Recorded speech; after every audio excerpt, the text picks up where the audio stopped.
They might not say it out loud, but you can feel it. When you walk into a room, something shifts. Smiles become tighter, laughter fades, and conversations suddenly stop. It's not because you're rude, arrogant, or doing anything wrong. It's just that there's something about you, something invisible but powerful. People can't explain it, but they can't ignore it either. You ask deep questions. You truly listen. You speak with purpose. And when you look someone in the eyes, they often look away. Maybe you've been told you're too serious, too intense, or that you overthink everything. But what if you're not too much? What if, like Carl Jung believed, your presence carries something far more powerful? An aura. Not the soft, glowing kind, but a quiet psychological energy, a force that speaks without words.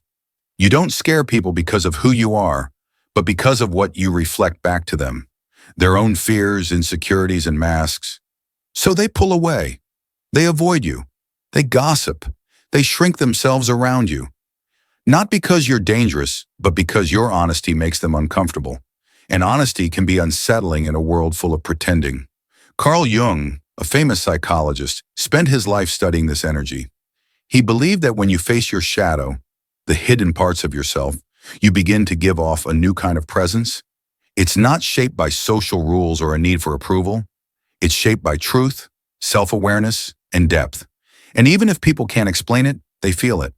Your energy shows up in the way you walk, in your silence, in your gaze.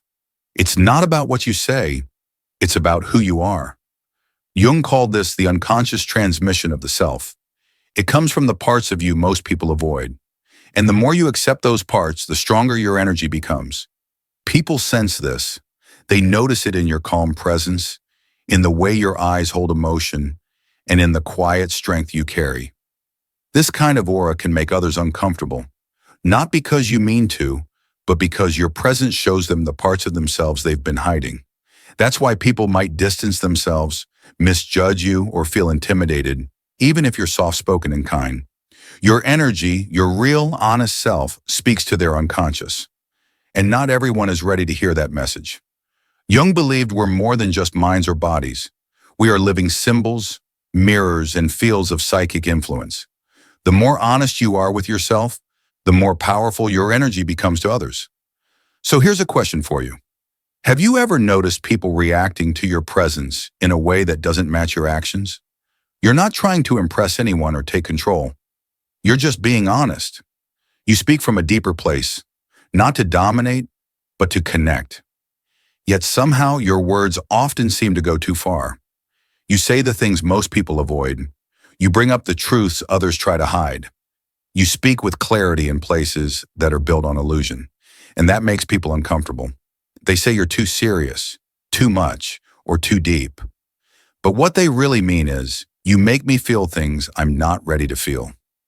Carl Jung believed that some people carry a certain kind of energy, an energy that wakes up the unconscious mind in others. It pushes them to face the truth about themselves, about life, and about the image they've carefully built. So when you speak, it's not just words, it's energy, depth, and presence. And for people who are used to staying on the surface, that feels like a threat. Your intensity isn't aggression, it's not arrogance. It's emotional honesty, and very few people can handle that without flinching. Sign number 2, small talk drains your energy. You can feel it immediately. The empty rhythm of surface-level conversation. How's the weather? What do you do? Did you see that show? It's not that you're rude. You try, you nod, smile, and respond. But deep inside, something resists. Jung believed that people who are deeply connected to their unconscious mind are naturally turned off by anything fake. And small talk often acts like a shield, a way to avoid real, meaningful connection. When you're in those conversations, your energy sends a quiet message. This isn't real. Let's talk about something that matters. That quiet signal disrupts the script. It breaks the surface-level illusion. And even if you don't say a word, people can feel it. They might label you as distant, cold, or antisocial. But the truth is, your soul is craving something deeper, and your aura makes that craving visible. Sign number 3. People open up to you, and sometimes too much. Strangers share their life stories. Friends come to you when everything is falling apart. You've probably been called a therapist more times than you can count, even though you never signed up for that role. This isn't a coincidence. Jung believed that some people carry what's called the healer archetype, even if they don't work in a. You walk into a room and feel it. People shift. They glance at you, then look away. Their voices soften. Their behavior changes. It's subtle, but you notice. Some avoid you completely. Others stare, like they're trying to figure you out, but say nothing. Jung taught that when you've accepted parts of yourself that others try to hide, you unconsciously mirror what they've been avoiding. So your eye contact becomes more than just a social habit. It becomes a kind of mirror. When people look into your eyes, they don't just see you. They see themselves through you. And if they're not ready for that reflection, they flinch. They pull away. They might even call you intimidating, even if you're being completely warm and kind. That's because your presence demands truth. Not through force, but through quiet energy. Your aura speaks before your words ever do. Have you ever noticed someone avoiding eye contact with you for no clear reason, almost like they were uncomfortable just being near your presence? Sign number 5. Your presence triggers strong reactions, even when you're doing nothing. You're just sitting there minding your own business. You haven't said anything, done anything unusual, and suddenly someone gets defensive, cold, or irritated. You're left wondering, what did I do? Carl Jung believed that when someone carries strong, integrated energy, it can disturb others, especially those who are avoiding parts of themselves. Your presence acts like a mirror.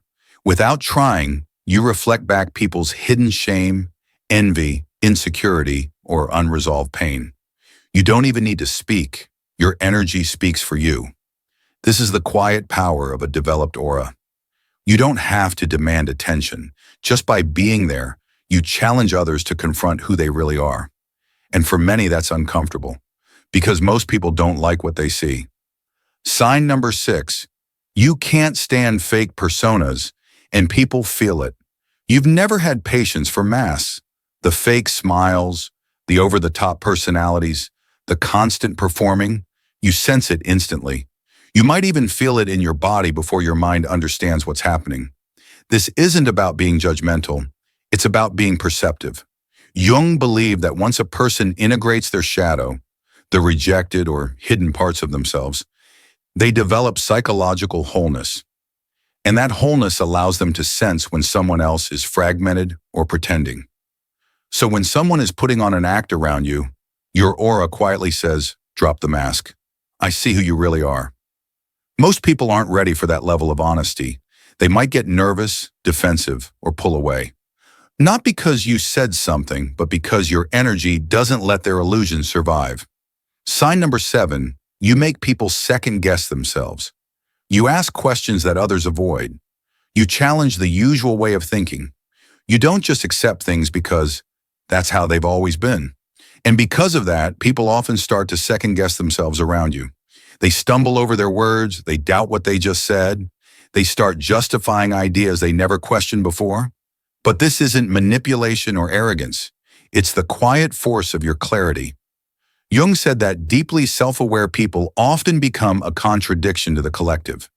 Your presence alone, your peace, your confidence, your truth can expose confusion, anxiety, and self-doubt in others. You don't have to argue or prove anything. Just being yourself is enough to shake up false certainty. In a world built on ego and appearances, that makes you quietly powerful, and to some, even dangerous.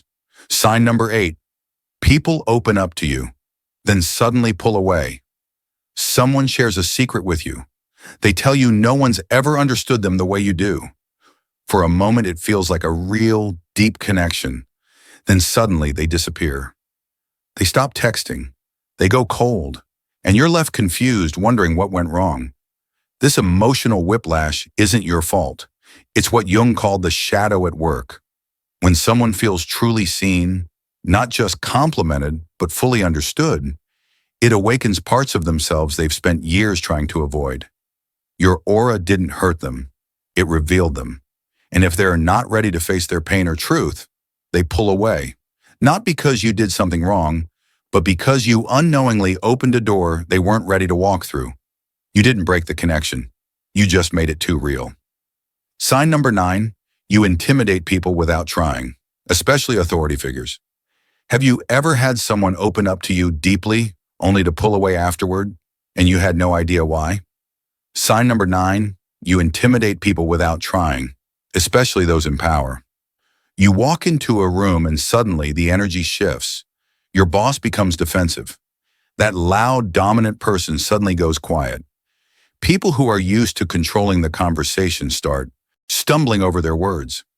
You didn't say or do anything unusual, but your energy speaks loud and clear. I'm not easily controlled. Carl Jung believed that when someone fully steps into their inner power, what he called the king or queen archetype, they carry a calm, natural authority. It's not loud or arrogant. It doesn't need to prove itself. It simply is.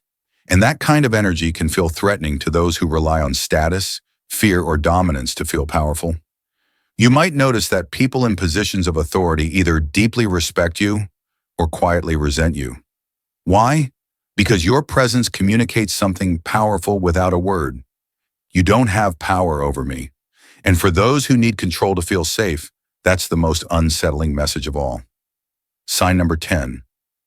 You show up with kindness, but somehow become the villain. You enter someone's life with honesty, with care, and no hidden agenda. But somehow you end up being labeled the problem. They say you're too cold, too intense, too emotional, or arrogant. Your silence gets twisted into judgment. Your self-respect is called ego. Your need for space becomes rejection. But this isn't really about you. It's about projection. Carl Jung saw projection as one of the biggest blind spots in relationships. When people don't want to face their own flaws, they project them onto others. And people with strong, spiritually grounded energy often become the perfect target. Why? Because your presence reflects the truth they're trying to avoid. You didn't become the villain.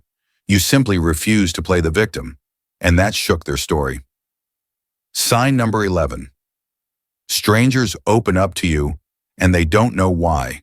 It happens in airports, grocery stores, waiting rooms. A stranger starts talking to you, not just small talk, but deep, emotional confessions. They might even say, I don't know why I'm telling you this. There's something about you, something safe, grounding, open. Jung called this numinous energy. It's not charm or charisma. It's a deep soul presence. People don't understand it, but they feel it. You become like a quiet lighthouse, attracting those who are lost, hurting, or searching, just by being yourself. Even if you're not spiritual, even if you're not trying to connect, your aura has its own gravity, and others sense it, like a silent invitation. Sign number 12. You can feel the energy of a room instantly. You walk into a space, and within seconds, you know. You can feel the tension, sense the hidden emotions, notice the fake smiles, all before anyone says a word. To others, it may seem like you have a sixth sense. In reality, it's your emotional and psychic sensitivity. Jung called this psychological intuition, a kind of deep inner knowing that doesn't rely on logic. You just feel what's true. You can sense lies, pick up on sadness, and absorb the emotional atmosphere like a sponge. But this gift comes with a cost. Your energy acts like an antenna, always picking up signals others don't even know they're sending. And unless you protect yourself, you can end up carrying emotions that don't belong to you. Sign number 13, you've always felt different, and others feel it too. There's a kind of loneliness in you that's hard to describe, not because you don't have people around, but because you've always felt a little out of place in the world. Like you see and feel things others miss. Like you're walking through life with a kind of awareness most people never touch. You've probably felt this since you were young. And whether people admire you, misunderstand you, or push you away, one thing is always clear. They sense that you're different. You don't quite fit the mold, and that's because you weren't meant to. Have you ever felt like you see the world differently than most people? And that your energy alone can shift a room without saying a word? Since childhood, You felt like an outsider. Even when surrounded by friends, even within your own family, you often felt different. It's as if your soul came into this world with ancient eyes, in a world that mostly sees the surface. Carl Jung believed that some people are born with a calling, a quiet, powerful pull from the self.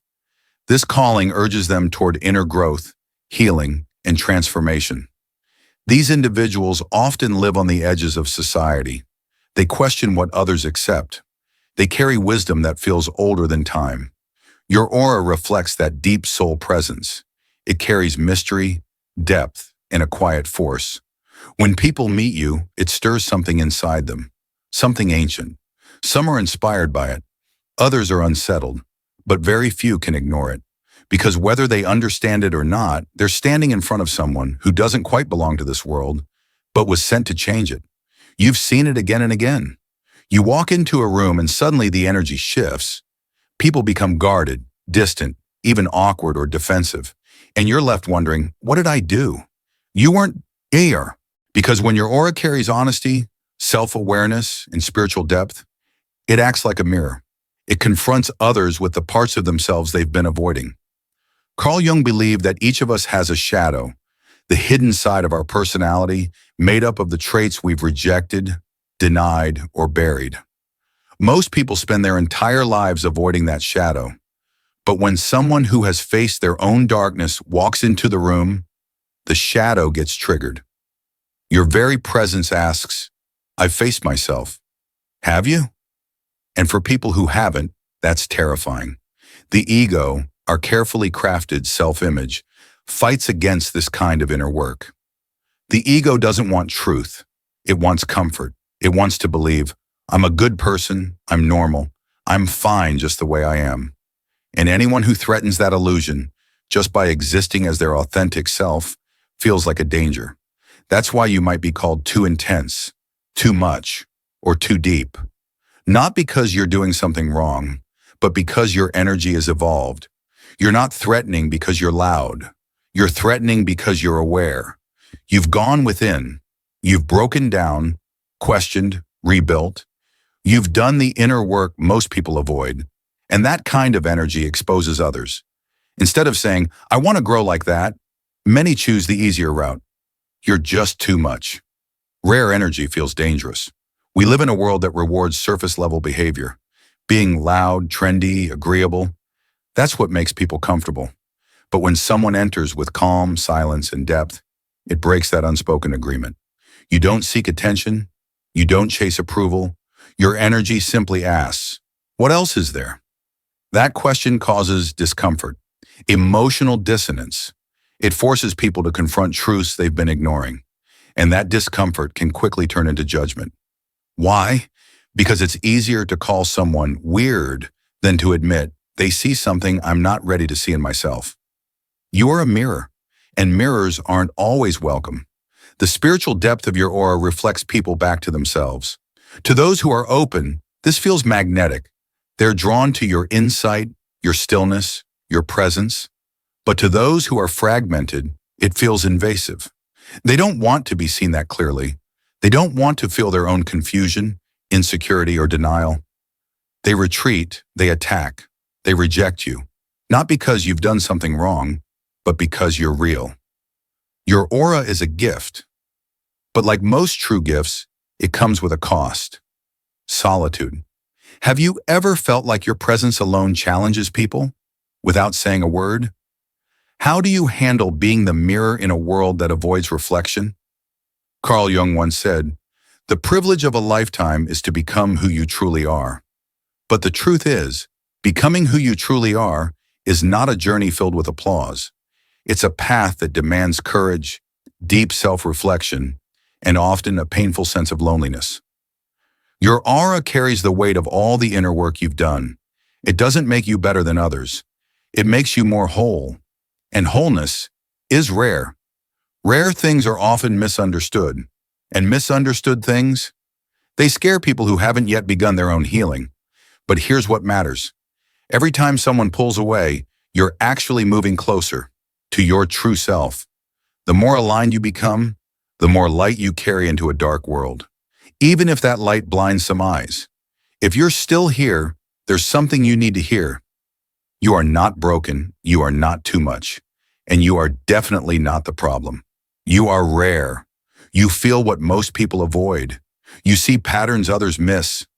You ask questions not to create conflict, but because your soul is wired for truth, and truth always comes with a price. Carl Jung believed the path to wholeness, the journey of individuation, is not a road most people take. It's lonely, confusing, and often means living life misunderstood. But here's the paradox. The very things that isolate you prove your depth. The discomfort you feel in small talk, the way you pull away from toxic patterns, the pain of being too intense or too quiet. These aren't flaws. They are signs you're evolving. When your aura expands, the world often shrinks. Most people are born into a mold, told who to be, how to act, what to feel. But your soul was built differently. You were never meant to fit in. You were meant to wake people up. And awakening brings resistance, not only from strangers, but sometimes from those closest to you. Not because they're bad, but because your energy reminds them of the healing they haven't done yet. You are a mirror they didn't ask for, a light they aren't ready to walk toward. And still, you shine. Carl Jung once wrote, "A lonely day is God's way of saying he wants to spend some quality time with you." Maybe your isolation isn't punishment. Maybe it's preparation for deeper wisdom, for spiritual strength, for the kind of clarity. Because your aura is not just energy, it's a message, a mirror, a call to truth, a living reminder of what's possible when someone dares to be fully alive. So next time someone tells you you're too much, smile and remember, you are not too much. You are just rare. Have you ever been told you're too much when all you were doing was being your true self? What did that moment teach you about your own power?